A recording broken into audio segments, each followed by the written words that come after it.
உண்மையா இருப்போம், உயிரா இருப்போம். நம்மகிட்ட இருக்க ஒரே ஒரு பாலிசி என்னன்னா, என்னோட பாலிசி, இந்த மக்களுக்காக தேவைப்பட்டால் உயிரையும் கொடுப்பேன், தேவைப்பட்டால்.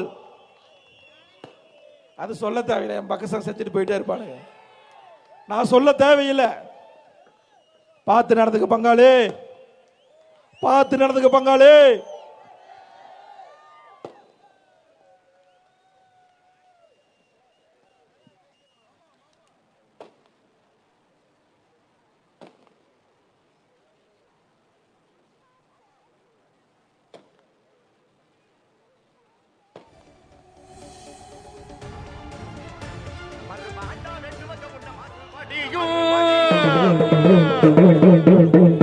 அவன் வரும்போது